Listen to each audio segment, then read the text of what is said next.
আচ্ছা, আমরা ম্যাথের যে ভেক্টর, এই ভেক্টর কিন্তু তোমরা এসএসসি তে বেশ কিছু জিনিস শিখে আসছো। এই জন্য এইচএসসি তে ভেক্টরের শুরুর দিকে ম্যাথে তেমন বিশেষ কিছু নাই, যেগুলা তোমাদের যেমন ত্রিভুজ সূত্র, সামান্তরিক সূত্র, এগুলা তোমরা অলরেডি জানো। আর ফিজিক্সের ভেক্টরে এটা করছো, তাই না? এখন ইন্টারমিডিয়েট লেভেলে যে ভেক্টর শুরু হয়েছে, সেখানে প্রথম যে বিষয়টা আমাদের এখানে আসবে, এটা হচ্ছে ভেক্টরের বিভক্তিকরণ সূত্র, যেটা নতুন আর কি, এই লেভেলে যেটা নতুন। এখন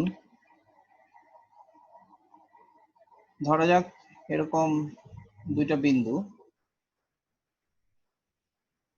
এটা হলো এ বিন্দু, এটা বি বিন্দু, এবং এটা হলো আমাদের মূল বিন্দু। তো মূল বিন্দুর সাপেক্ষে আমরা এ বিন্দুর অবস্থান ভেক্টর,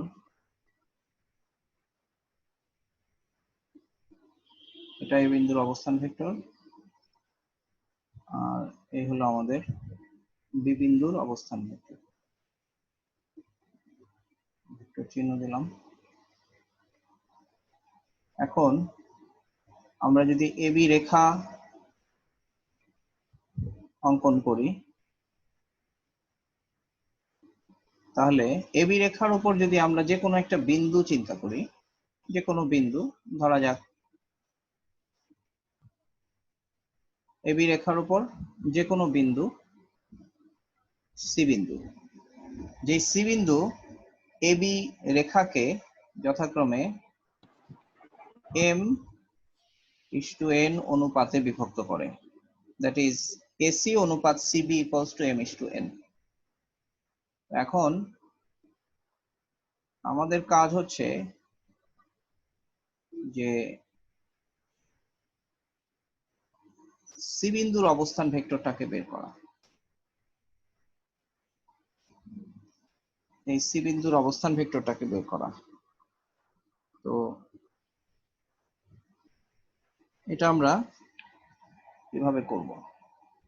এটাকে আমরা সি বিন্দুর অবস্থান ভেক্টর, এটা হচ্ছে এ বিন্দুর অবস্থান ভেক্টর, এটা হচ্ছে বি বিন্দুর অবস্থান ভেক্টর।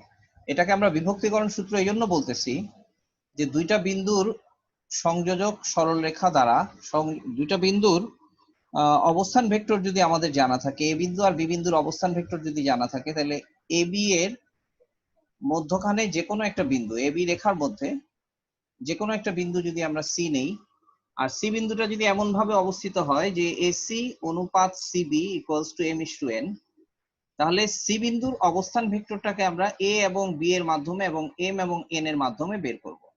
সরল রেখায় তোমরা যে কাজটা করছো সেটার কিছুটা সিমিলার জিনিস। এখানে আমরা এটাকে ভেক্টর পদ্ধতি অনুসরণ করে আমরা সি বিন্দুর অবস্থান ভেক্টরটাকে বের করব।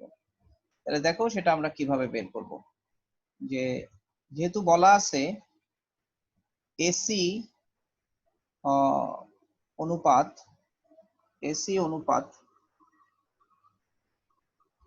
সিবি ইকুয়ালস টু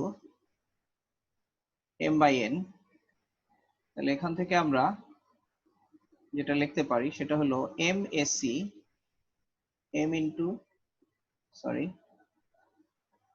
আমরা লিখতে পারি n/ac সমান m/cb। এটা তো হলো এসি হচ্ছে দৈর্ঘ্যের অনুপাত, এই দৈর্ঘ্য এবং এই দৈর্ঘ্যের অনুপাত। এখন লক্ষ্য করো, আমরা যখন এসি লিখছি, যদি আমরা এসি কে ভেক্টর লাগাই, এসি কে যদি বলি ভেক্টর আর সিবি কে যদি ভেক্টর বলি, তাতে কোনো অসুবিধা নাই। এটার কারণ হচ্ছে যে এসি এবং সিবি এর ডিরেকশন সেম থাকতেছে, তাই এম এবং এন অনুপাতগুলোর মধ্যে, মানে এম এবং এন অনুপাতগুলোর মধ্যে কোনো চেঞ্জ করতে হবে না। এটা যদি m:n হয়, জাস্ট একই ডিরেকশনে হওয়ার কারণে আমরা এটার মধ্যে ভেক্টর সাইন দিয়ে দিতে পারবো। মানে এখানে এমনিতে হলো কি, এই দুটা হলো রেখা, এসি রেখার এন গুণ ইকুয়ালস টু সিবি রেখার এম গুণ। এখন আমরা যদি এখানে ভেক্টর চিহ্ন দেই তাহলে এসি ভেক্টর আর সিবি ভেক্টরের দিক অভিন্ন বলে আমরা এখানে এরকম লিখতে পারি। এখানে আমরা পাশে সাইড নোট লিখব যে এসি ভেক্টর, যেহেতু এসি ভেক্টর এবং সিবি এর দিক অভিন্ন।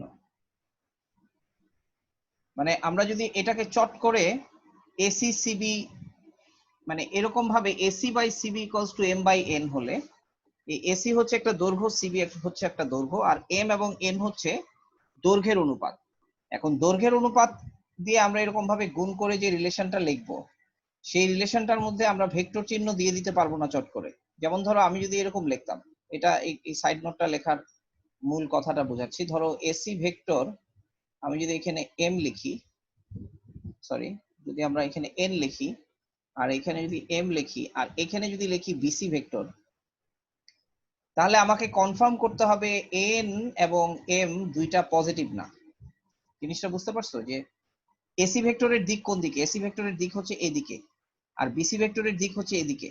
তাহলে পরস্পর বিপরীতমুখী দুইটা ভেক্টরের মধ্যে রিলেশন এরকম হইলে অবশ্যই এই স্কেলার দুইটা সমচিহ্নযুক্ত স্কেলার হবে না। এই স্কেলারটা আর এই স্কেলারটা হবে, একটা ধনাত্মক হলে আরেকটা ঋণাত্মক হতে হবে, তাইলে এদের দিক সেম হবে।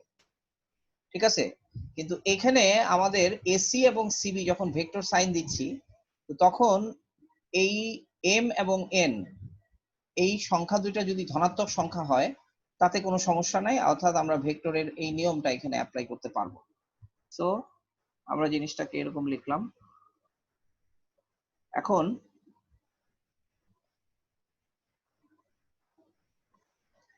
মানে আবারও বলতেছি কথাটা, যে দুইটা রেখার দৈর্ঘ্যের অনুপাত যদি এরকম দুইটা ধনাত্মক সংখ্যা বা ধনাত্মক স্কেলারের অনুপাতের সমান হয়, তাহলে ওই দুইটা রেখার যে দুই বিন্দু দিয়ে দুইটা রেখা তৈরি হলো, এসি বিন্দু, সিবি বিন্দু, যখন আমি ভেক্টর সাইন দিব, রেখা দুইটা দ্বারা ভেক্টরের দিক যদি সেম হয় তাহলে এই স্কেলার গুলো ধনাত্মকই থাকবে, আর যদি ভেক্টরের দিক বিপরীত হয় তাহলে এই স্কেলার গুলোর একটা ধনাত্মক একটা ঋণাত্মক হবে। আমরা যেহেতু এখানে এম এন ছবিতে যেরকম দেখাচ্ছি এম এন, এখানে বোঝা যাচ্ছে এম এবং এন দুইটা ধনাত্মক সংখ্যা, অর্থাৎ এদের মধ্যে অনুপাত নির্দেশক দুইটা ধনাত্মক সংখ্যা। তাহলে এম এন হচ্ছে দুইটা স্কেলার। তাহলে এই দুই স্কেলারের মধ্যে কোনো পরিবর্তন না এনে আমরা এখানে যেহেতু ওই ডিরেকশন অনুযায়ী লিখছি, এসি আর সিবি লিখছি, এসি আর বিসি লিখি নাই, তাহলে আমরা এখানে ভেক্টর সাইন দিয়ে দিতে পারবো। এখন আমরা এই এসি কে ভেক্টর পদ্ধতিতে লিখবো এন ইন্টু, এটা হলো C vector minus A vector, আর এম ইন্টু এটা হচ্ছে B vector minus C vector. তাহলে আমরা N C vector minus N A vector equals two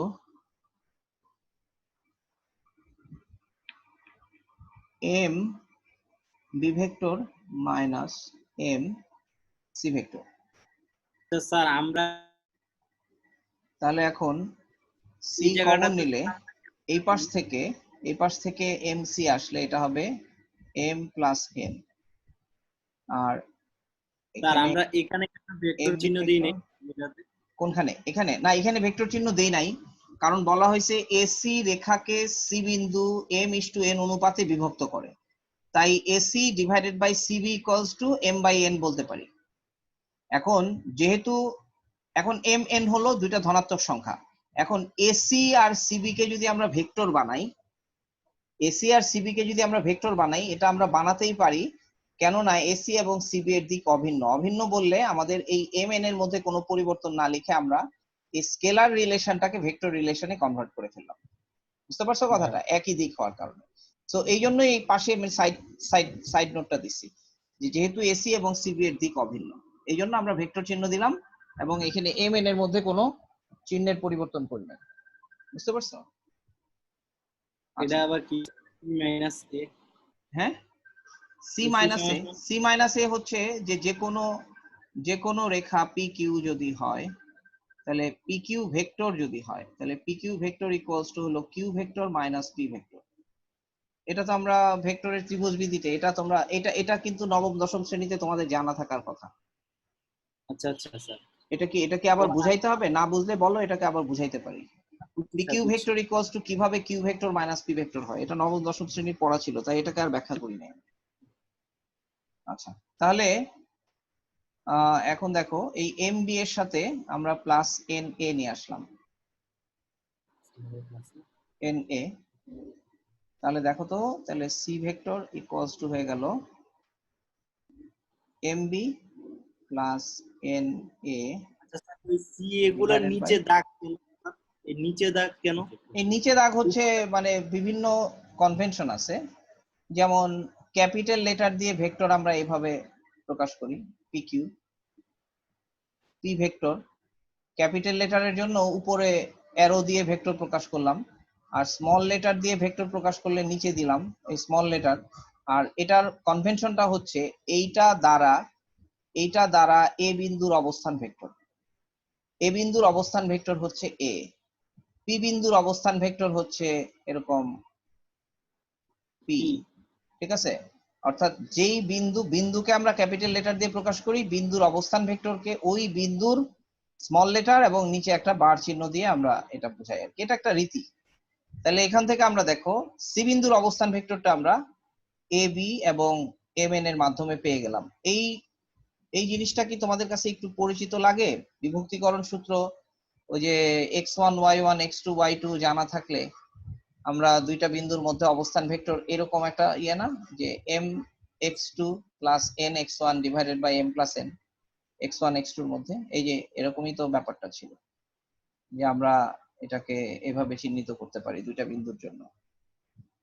তো এটা কিন্তু আমাদের ওই সূত্রটাও এই ভেক্টরের মাধ্যমে আমরা ইচ্ছা করলে প্রমাণ করতে পারবো। অর্থাৎ স্থানাঙ্কের মধ্যে যে তোমরা দুইটা বিন্দুর মধ্যবর্তী কোনো একটা বিন্দুকে বের করার জন্য ওই বিভক্তিকরণ অনুপাত জানা থাকলে যেরকম ফর্মুলা ব্যবহার করছো সেরকম না ফর্মুলাটা দেখতে, এটা হচ্ছে ভেক্টরের বিভক্তিকরণ সূত্র। ঠিক আছে, এখন হলো যে মধ্যবিন্দুর অবস্থান ভেক্টর। তাহলে মধ্যবিন্দু হলে এটা হইতেছে মানে ভেক্টরের যে কোনো এটা কি চ্যাপ্টার 3 এর? হ্যাঁ, এটা হচ্ছে ভেক্টর। ভেক্টর কি চ্যাপ্টার 3 না চ্যাপ্টার 2? না ভেক্টর চ্যাপ্টার 2 হ্যাঁ, ভেক্টর না, চ্যাপ্টার। যে সূত্রটার কথা বললেন কোন সূত্রের মতো যে রেজাল্টটা? হ্যাঁ, ওই যে সরলরেখার দুটা বিন্দুর মধ্যবর্তী যে কোনো বিন্দুকে বের করা, একটা নির্দিষ্ট অনুপাতে বিভক্তকারী বিন্দু বের করা, এরকমই না সূত্রটা? এরকমই তো একটা সূত্র হয়। হ্যাঁ, ইনফ্যাক্ট এই সূত্রটা দিয়ে, এই ভেক্টরের সূত্রটা দিয়ে আমরা ওই সূত্রটাকে ডিরাইভ করতে পারবো।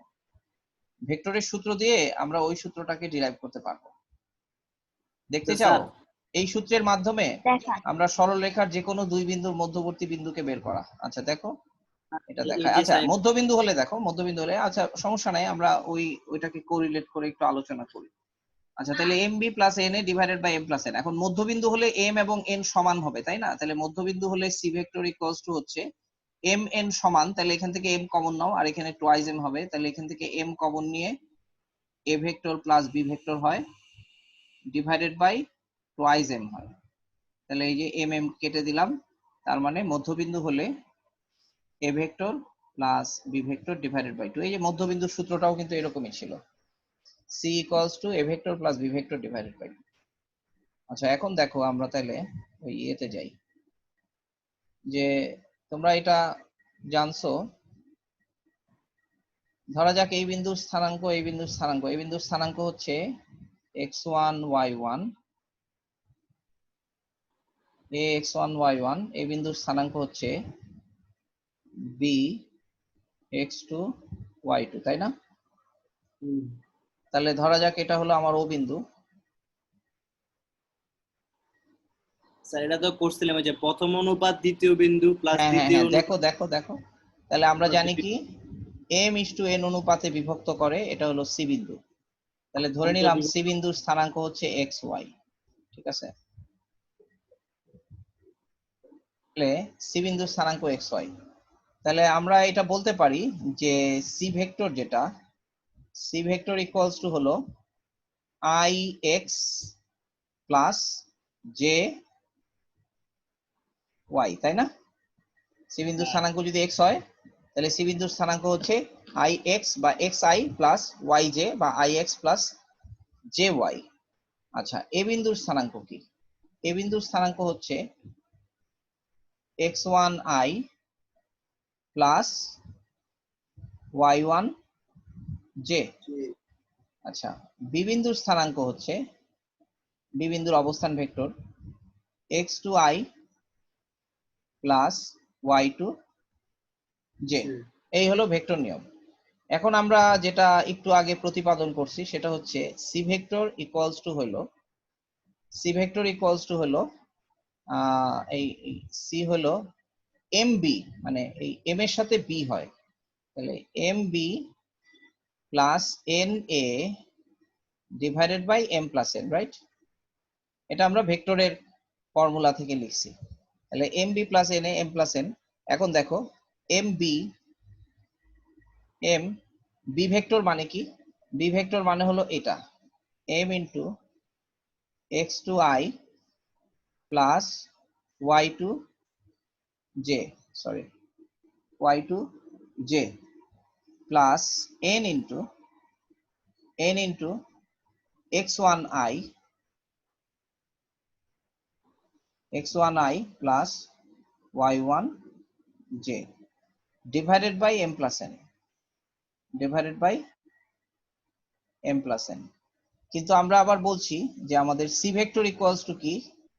X i plus y j equals to, তাহলে দেখো এখান থেকে আমরা আই যদি কমন নিই, আই কমন নিলে আমরা এখান থেকে কি পাবো?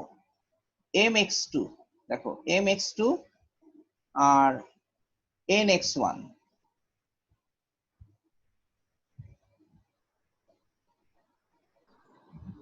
Divided by m plus n, plus যদি এখান থেকে জে কমন নেই, জে কমন নিলে কি পাবো? এম ওয়াই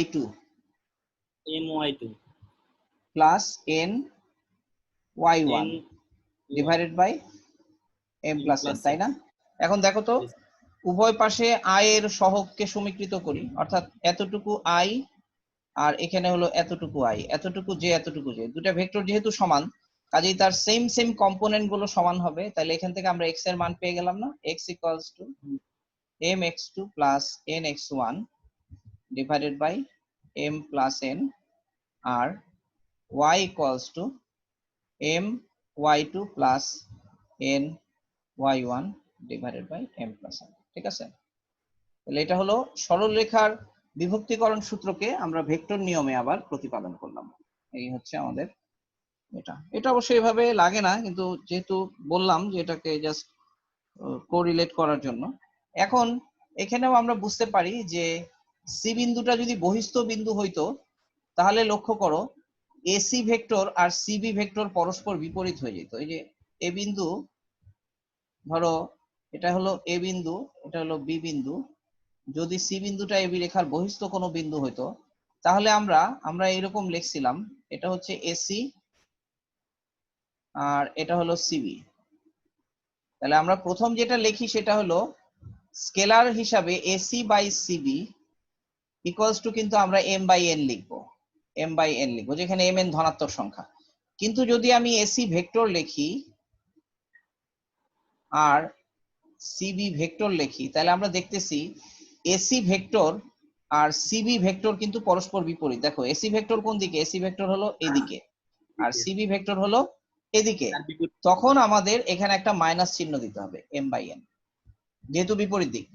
এরপরে আমরা অবস্থান ভেক্টরের ফর্মুলা দিয়ে আমরা দেখা যাবে যে এসি এবং সিবি ভেক্টর যদি সি বিন্দুটা বহিস্থ বিন্দু হয় তখন আমরা এরকম একটা রিলেশন পাবো। তখন আমরা পাবো যে সি ইকুয়ালস টু, এই যে সি ভেক্টর ইকুয়ালস টু, যেটা ওইখানে আসি এই পেজে, যে যদি সি বিন্দুটা বহিস্থ বিন্দু হয় তখন আমরা রিলেশনটা পাবো হচ্ছে c vector equals to M b minus N a divided by m minus N.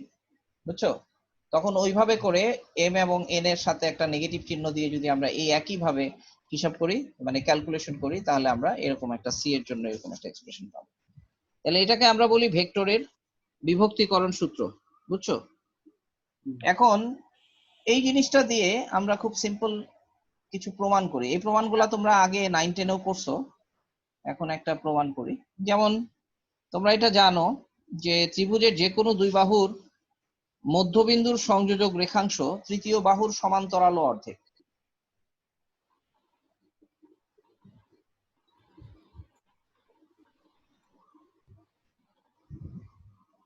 ধরা যাক এটা একটা ত্রিভুজ এবিসি।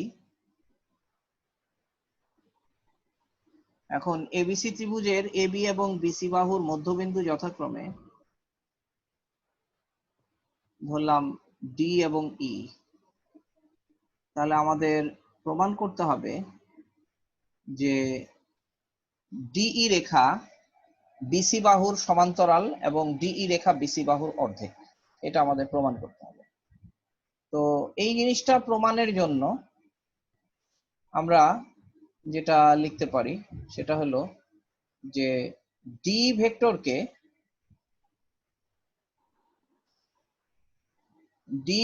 আমরা কি লিখতে পারি? ডি ভেক্টরকে আমরা লিখতে পারি E vector minus D vector, right? তাহলে E vector minus D vector equals to আবার কি? E vector minus D vector equals to হলো E vector minus D vector equals to কি? ই ভেক্টর মানে হলো C vector plus A vector divided by 2, কারণ ই হচ্ছে AC এর মধ্যবিন্দু, মাইনাস ডি হচ্ছে এবি এর মধ্যবিন্দু। তাহলে এটাকে আমরা লিখতে পারবো বি ভেক্টর প্লাস এ ভেক্টর। ছোট স্যার এই ভেক্টর গুলো স্যার একটু প্রকাশ করলে ভালো হতো ছবিতে, অর্থাৎ এই যে ই ডি সি এগুলা কোথায় বুঝতেছি না। ইডিই কোথায় মানে ডি বিন্দুর অবস্থান ভেক্টর হচ্ছে ই ডি, মানে এখানে আর কিছু লিখতে হবে না। এই যে ত্রিভুজের ক্ষেত্রে আমরা এই চিত্রের রেফারেন্সে আমরা এটা লিখতে পারি ডি ভেক্টর ইকুয়ালস টু, এটা হচ্ছে আমাদের অবস্থান ভেক্টরের সাপেক্ষে যে কোনো রেখা দ্বারা, যে কোনো দুইটা বিন্দুর সংযোজক রেখা দ্বারা চিহ্নিত ভেক্টরের ইন্ডিকেশন হচ্ছে এরকম DE equals to E minus D. অর্থাৎ ই এর অবস্থান ভেক্টর থেকে ডি এর অবস্থান ভেক্টর বাদ দিলে আমরা ডি ভেক্টর পাবো। আবার ই বিন্দু যেহেতু এসি এর মধ্যবিন্দু, তাই ই বিন্দুকে আমরা এ ভেক্টর আর সি ভেক্টরের মধ্যবিন্দু বলতে পারি। তাহলে এ ভেক্টর এবং সি ভেক্টরের অবস্থান ভেক্টর দ্বারা এ বিন্দু এবং সি বিন্দুর অবস্থান বিন্দুর যে ভেক্টর, সেই দুই ভেক্টরের যোগফলের অর্ধেক লিখতে পারবো ই অবস্থান ভেক্টর। এই যে একটু আগে আমরা যেটা করলাম, যেটা আমরা বের করলাম যে দুইটা বিন্দুর সংযোগ সরলরেখার মধ্যবিন্দুকে ওই দুই বিন্দুর অবস্থান ভেক্টর দ্বারা এইভাবে প্রকাশ করি। আর ডি বিন্দু হচ্ছে এ বি এর মধ্যবিন্দু, তাহলে এটা হবে b plus a divided by 2। ঠিক আছে, এখন দেখো এখানে হাফ আমরা কমন নেই, হাফ কমন নিলে পরে এখানে আমাদের এ আর এ কাটা যাবে, তাহলে এটা হয়ে যাবে সি মাইনাস বি। ঠিক আছে, তাহলে হাফ কমন নিলে যদি সি মাইনাস বি হয় সেটাকে আমরা বলতে পারবো হাফ ইন্টু বিসি ভেক্টর। তাহলে আমরা দেখলাম ডিই ভেক্টর সমান হাফ ইন্টু বিসি ভেক্টর। তাহলে এইরকম ক্ষেত্রে যেহেতু ডিই এবং বিসি একই রেখা না, আমরা এখন এখানে লিখব যেহেতু ডিই এবং বিসি ভিন্ন রেখা, ঠিক আছে, একই রেখা না, ডিই একটা রেখা বিসি আর একটা রেখা, তাহলে আমরা লিখব সুতরাং অবশ্যই ডিই সমান্তরাল বিসি। আবার ডি ভেক্টরের মান সমান হাফ অফ বিসি ভেক্টরের মান, দ্যাট ইমপ্লাইজ ডিই সমান হাফ অফ বিসি প্রমাণিত। বুঝতে পারছো? খুব সিম্পল। ত্রিভুজের যে কোনো দুই বাহুর মধ্যবিন্দুর সঙ্গে সরলরেখা তৃতীয় বাহুর সমান্তরাল অর্ধেক, এটা আমরা জ্যামিতি দিয়ে প্রমাণ করতে গেলে অনেক কিছু লাগে, কিন্তু যেহেতু আমরা ভেক্টরের জন্য রুল ডিফাইন করছি, তাহলে ভেক্টর নিয়মে আমরা খুব সহজে এটাকে প্রমাণ করতে পারি। বুঝতে পারছো? এই হচ্ছে কথা। স্যার শেষের এই লাইনটা মডুলাস দেওয়ার কারণ কি? এই যে মডুলাস দেওয়ার কারণ হলো ডিই আমরা পাইছি ডি ভেক্টর হচ্ছে বিসি ভেক্টরের অর্ধেক। এখন তাহলে একটা ভেক্টর যদি আরেকটা ভেক্টরের অর্ধেক হয়, তাহলে তাদের মানও আরেকটা ভেক্টরের মানে মানের ক্ষেত্রেও এই সম্পর্কটা প্রযোজ্য। মানে একটা ভেক্টর এই ভেক্টরের অর্ধেক, তাহলে এই ভেক্টরের মান এই ভেক্টরের মানের অর্ধেক হবে, তো এই জন্য মান দিলাম। এইটা এটার অর্ধেক, কাজে এটার মান। এখন মান মানে হলো ডি এর দৈর্ঘ্য, তাহলে আমাদের তো এই দুটোই প্রমাণ করতে হবে যে ডিই বিসি এর সমান্তরাল এবং ডিই বিসি এর, কারণ এখানে আমরা সমান্তরাল কেন লিখছি, কারণ হলো যে এই দুইটা ভেক্টরের মধ্যে রিলেশন হচ্ছে একটা স্কেলার দিয়ে, অর্থাৎ ডিই ইকুয়ালস টু বিসি এর একটা স্কেলার গুণিতক। তাহলে একটা ভেক্টর যদি আরেকটা ভেক্টরের স্কেলার গুণিতক হয়, তাহলে হয় তারা সমরেখ ভেক্টর অথবা তারা পরস্পর সমান্তরাল, হয় একই রেখায় অথবা তারা পরস্পর সমান্তরাল। তাহলে দুইটা ভেক্টর পরস্পর সমান্তরাল হলে একটাকে আরেকটার স্কেলার গুণিতক বলা যায়। বুঝছো কথাটা? তাহলে এখানে আমরা সমান্তরাল কেন বলছি, কারণ আমরা দেখতেই পাচ্ছি যে ডি রেখা এবং বিসি রেখা ভিন্ন ভিন্ন রেখা, তাহলে ভিন্ন ভিন্ন রেখা হওয়ার কারণে আমরা এখানে বলছি যে অবশ্যই ডিই সমান্তরাল বিসি। এটা হচ্ছে ভেক্টরের নিয়ম, ভেক্টরের রুল অ্যাপ্লাই করলাম এখানে। ঠিক আছে, হ্যাঁ বলো রাফি। স্যার এই যে মডুলাস চিহ্ন ওঠার পর তাদের ভেক্টর চিহ্ন উঠে গেছে স্যার। হ্যাঁ, মডুলাস দেওয়া মানে তো হলো ভেক্টর চিহ্ন, মানে মডুলাস দিলামই তো এটাকে ভেক্টরকে স্কেলার বানানোর জন্য। মডুলাস দিলে তো ভেক্টরটা স্কেলার হয়ে যায়, তাই এখন স্কেলার ভ্যালুর মধ্যে রিলেশন লিখলাম, ডিই সমান হাফ অফ বিসি। এখানে বোঝা যাচ্ছে যে ডি এর দৈর্ঘ্য বিসি এর দৈর্ঘ্যের অর্ধেক। বুঝতে পারছো? স্যার এই ভেক্টরের চ্যাপ্টারের কি শুধু এইগুলা নিয়ে আলোচনা করছে? হ্যাঁ, ভেক্টরের চ্যাপ্টারে এরকম কিছু জিনিস আছে, এরকম কিছু প্রমাণ আছে, যেমন ভেক্টর পদ্ধতিতে প্রমাণ করে, এগুলো বোর্ডেও আসে। এই যে এটা দেখলাম যে বহুবার এই প্রবলেমটা এই জিনিসটা বোর্ডে আসছে। ভেক্টর পদ্ধতিতে প্রমাণ করো যে সামান্তরিকের কর্ণদ্বয় পরস্পরকে সমদ্বিখণ্ডিত করে। ভেক্টর পদ্ধতিতে প্রমাণ করো ত্রিভুজের মধ্যমাত্রায় সমবিন্দু। এগুলো সবই ভেক্টর পদ্ধতিতে প্রমাণ। তোমাদের বইতেই প্রমাণগুলো করে দেওয়া আছে, কিন্তু আমি কিন্তু এই প্রমাণগুলো এখন আর দেখাতে যাচ্ছি না, তোমাদের বই থেকে প্রমাণগুলো দেখবা। বুঝতে পারছো? বই থেকে প্রমাণগুলো দেখবা। এবং এসিও আহমেদের বই, শুনো, এসিও আহমেদের বই তোমরা ভেক্টরের প্রশ্নমালার আগে যে উদাহরণগুলো আছে এগুলা সব দেখে ফেলো। আই যে কে দিয়ে যেসব অঙ্ক আছে, আমরা মানে ম্যাথের ভেক্টর করতে তোমাদের অসুবিধা হবে না, বই দেখলে পারবা। বুঝছো? ম্যাথের ভেক্টর আরো সোজা ফিজিক্সের চেয়ে। তবে এখানে একটা জিনিস অতিরিক্ত আছে, সেটা হচ্ছে সরল রেখার ভেক্টর সমীকরণ। সেটা আলাদা করে তোমাদেরকে একটু দেখাবো। সরল রেখার ভেক্টর সমীকরণ, ভেক্টরের অভিক্ষেপ, এটা একটু দেখাচ্ছি, দাঁড়াও। মানে সরল রেখার সমীকরণ তো তোমরা জ্যামিতিতে করছো, ভেক্টরের মাধ্যমেও সরল রেখার সমীকরণ বের করা যায়, এটা একটু দেখাই তোমাদের। নেক্সট বোর্ডে গেলাম। আচ্ছা দেখো, বলছে যে একটি সরল রেখা কোনো একটা নির্দিষ্ট বিন্দু দিয়ে অতিক্রম করে এবং সেই সরল রেখাটা একটা নির্দিষ্ট ভেক্টরের সমান্তরাল। ধরা যাক আমাদের এরকম একটা ভেক্টর আছে, ধরো এটা হচ্ছে একটা ভেক্টর বি, বি ভেক্টর। এরপরে এই বি ভেক্টরের, আচ্ছা, আর এখানে একটা বিন্দু আছে, ঠিক আছে।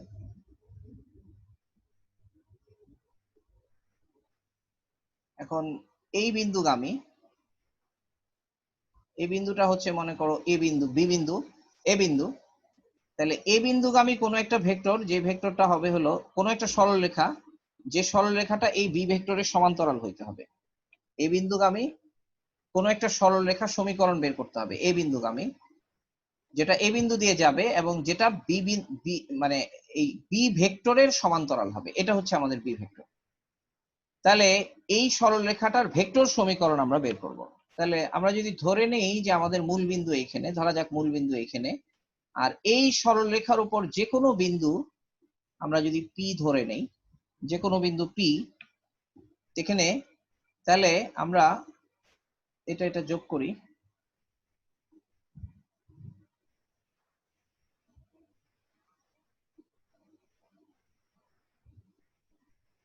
তাহলে দেখো আমরা বলতে পারবো যে এই ও এ হচ্ছে এ বিন্দুর অবস্থান ভেক্টর, আর ওপিটা হচ্ছে পি বিন্দুর অবস্থান ভেক্টর। তাহলে পি বিন্দু যে কোনো বিন্দু, তাহলে ওইটাকে আমরা জেনারেল ভ্যারিয়েবল আর বললাম আর কি, আর।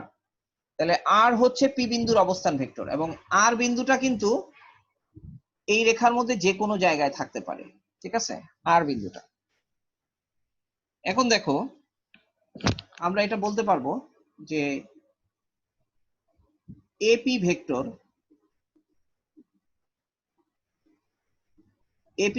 ইকুয়ালস টু আমরা কি বলতে পারবো?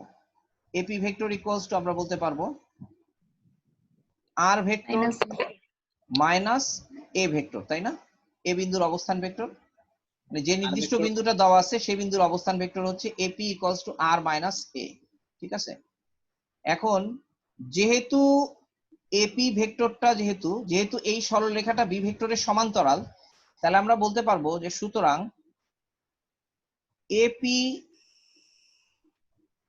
এপি ভেক্টর প্যারালাল টু, না সুতরাং না, এখানে যেহেতু হবে,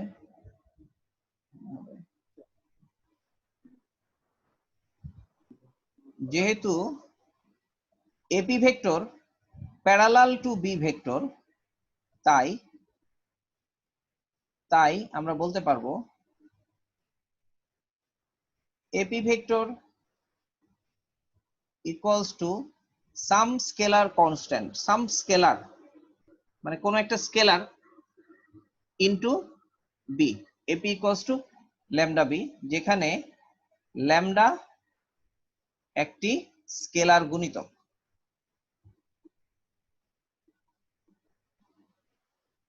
ঠিক আছে। এবং এই ল্যামডাটা কিন্তু একটা ভ্যারিয়েবল, এই ল্যামডাটা কিন্তু কনস্ট্যান্ট না।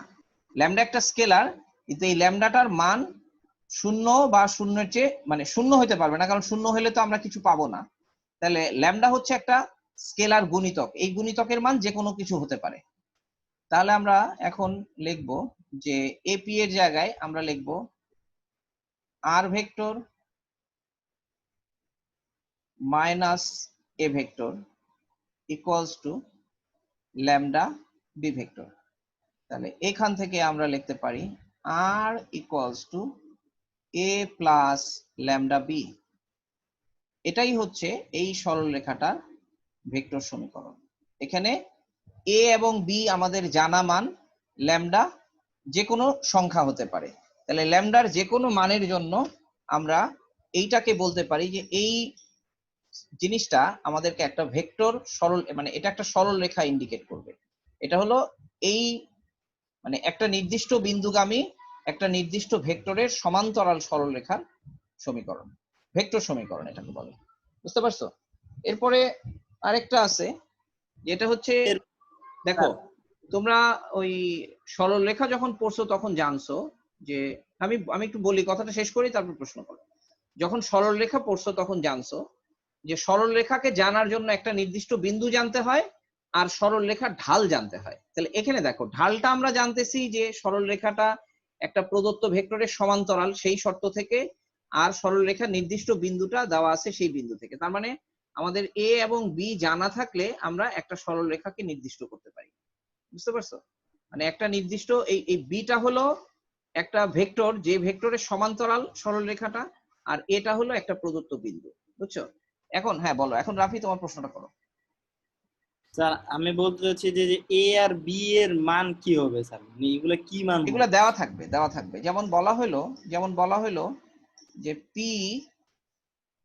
P23, না সরি P23 না, বলা হলো যেমন বি ভেক্টর, তো এখন বি ভেক্টরের সমান্তরাল, তাহলে বি ভেক্টর তোমার এরকম বলে দিল যে b vector equals to 2i plus 4j, এরকম। এটা হচ্ছে বি ভেক্টর। তাহলে বলা হলো এই ভেক্টরের সমান্তরাল এবং এ 5, 3 বিন্দুগামী ভেক্টরের সমীকরণ বের করো। তো তখন তুমি এটাকে কি লিখবা? আচ্ছা আমরা তাহলে উদাহরণ দেখাই, উদাহরণ দেখলে বুঝবা। যেমন তোমাকে বলা হলো একটা vector b equals to 2i plus 3j, এটা হচ্ছে একটা ভেক্টর। তাহলে বলা হলো এত ভেক্টরের সমান্তরাল এবং এবং এবং এ 5, 3 বিন্দুগামী রেখার ভেক্টর সমীকরণ নির্ণয় করো। ভেক্টর সমীকরণ নির্ণয় করো। এই হলো আমাদের মানে কোশ্চেন। এখন আমরা প্রথম বি তো দেওয়া আছে, আমরা স্পষ্টত বলতে পারি এ ভেক্টর ইকুয়ালস টু কি, এ vector equals two 5i plus 3j, right? এটা হচ্ছে এ ভেক্টর। তাহলে আমরা এখন লিখবো, সুতরাং ভেক্টর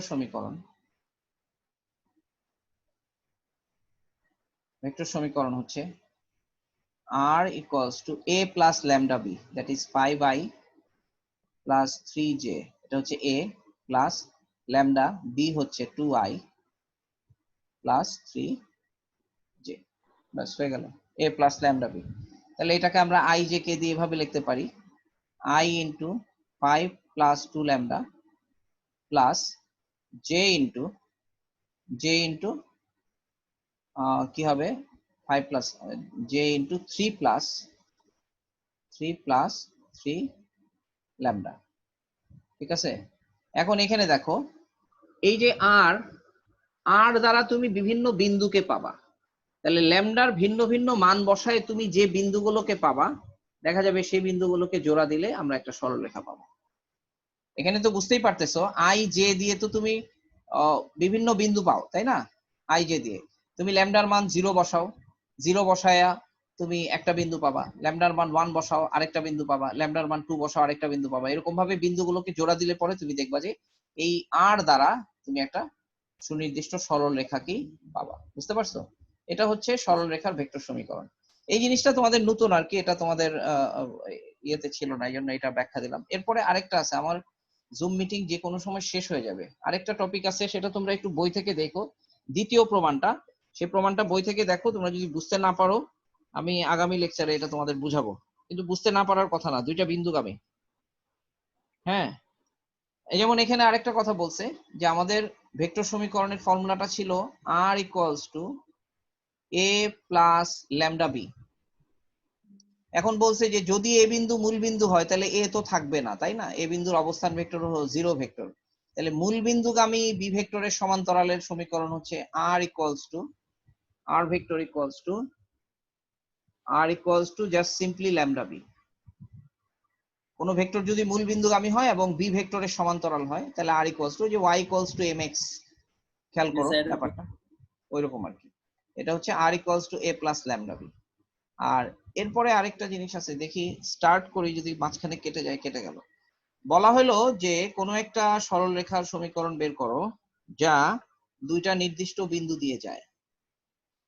ওই যে তোমরা এটা পড়ছো, ধরো এ বি বিন্দুগামী একটা সরল রেখা, সেটার ভেক্টর সমীকরণ বের করতে হবে। তাহলে ভেক্টর সমীকরণ কিভাবে বের করবো আমরা? তাহলে ধরা যাক এবি রেখার উপর যে কোনো বিন্দু হলো পি, যে পি বিন্দুর অবস্থান ভেক্টর হচ্ছে আর, ঠিক আছে? তাহলে আমরা কিন্তু এখানে বলতে পারবো যে যেহেতু পি বিন্দু এবি রেখার উপরে, তাহলে আমরা P A vector equals to some scalar constant into আমরা বি এ ভেক্টর বলতে পারি। বুঝতে পারছো?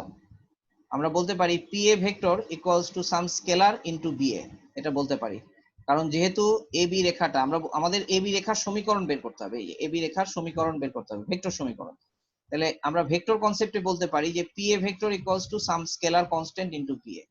এখন পি এ কে আমরা বলতে পারি A vector minus R vector equals to lambda into B A কে আমরা বলতে পারি A vector minus B vector, ঠিক আছে? তাহলে এখান থেকে আমরা r ইকুয়ালস টু ওই পাশে যদি নিয়ে যাই, তাহলে r ইকুয়ালস টু বলতে পারি a মাইনাস ল্যামডা, ওই যে r ইকুয়ালস টু r কে এই পাশে নিলাম, তাহলে a মাইনাস ল্যামডা a আর প্লাস ল্যামডা b, এরকম লিখতে পারি, তাই না? ওই পাশে নিলে, আর এই পাশে নিলাম, আর এইটাকে সব পাশে এই পাশে নিলাম, তার মানে a into 1 minus lambda plus lambda b. তার মানে r equals to a into 1 minus lambda plus lambda B, এটাই হচ্ছে আমাদের এ বি বিন্দুগামী সরলরেখার ভেক্টর সমীকরণ। বুঝতে পারছো? আর ইকুয়ালস টু দুই বিন্দুগামী, যেখানে এ বিন্দু বি বিন্দু স্থানাঙ্ক জানা আছে, এ এবং বি বিন্দুর স্থানাঙ্ক দেওয়া আছে। যেমন তোমাকে বলে দিল এ হচ্ছে 2 1 আর বি হচ্ছে, এটা বললো এ 2 1 আর বি বললো 5 9। ঠিক আছে, এখন এ বি রেখার সমীকরণ বের করতে হবে। তাহলে আমরা লিখবো এ বি রেখার সমীকরণ আর ইকুয়ালস টু এ বলতে আমরা ওইরকম লিখবো 2i প্লাস জে, হ্যাঁ, into 1 minus lambda plus lambda into 5i plus 9j। এরপর এটা আইজে কে এর জন্য, আইজে এর জন্য এটা কে করতে পারবো। ঠিক আছে, এটা কিন্তু আমরা ত্রিমাত্রিক ক্ষেত্রেও ব্যবহার করতে পারবো। আমি দ্বিমাত্রিকের জন্য দেখাইলাম, ত্রিমাত্রিকের ক্ষেত্রেও কিন্তু আমরা এটাকে ব্যবহার করতে পারবো আইজে কে দিয়ে। বুঝতে পারছো? তাহলে এখানে ইকুয়েশনের ফর্মটা সিম্পল হয় আর কি। ত্রিমাত্রিকের ক্ষেত্রে এক্স ওয়াই জেড দিয়ে যদি আমি সমীকরণ লিখি তাহলে সমীকরণটার চেহারা যা হয়, এখানে সমীকরণটা অনেক সিম্পল হয়ে যায়। বুঝতে পারছো? তো আজকে এইটুকু পর্যন্ত থাকুক। এটাই তোমাদের এই এইচএসসি ভেক্টরের নতুন জিনিস আর কি তোমাদের বইতে। এরপরে আর যা আছে দেখবা যে ভেক্টরের অভিক্ষেপ, ডট গুণন, ক্রস গুণন, এগুলো সবই তোমাদেরকে আমি ফিজিক্সে খুব ভালো করে শিখাইছি। যদি তোমরা যদি ভুলে গিয়ে না থাকো, ইনশাল্লাহ অসুবিধা হবে না। এখন তোমরা ভেক্টরের প্রশ্নমালা করা শুরু করো। যদি কোনো অঙ্কে আটকে যাও, কোনো কিছু বুঝতে অসুবিধা হয়, আমরা পরবর্তী ক্লাসে এটাকে শেষ করব। তোমরা এক কাজ করো, আজকে তো মঙ্গলবার না আজকে? আজকে কি বার? আজকে মঙ্গলবার। তোমাদের নেক্সট ক্লাস হচ্ছে বৃহস্পতিবার। তোমরা এই 2 দিনের মধ্যে ম্যাথের ভেক্টরটা ভালো করে রিভিশন দাও, দেখো আর কি। এই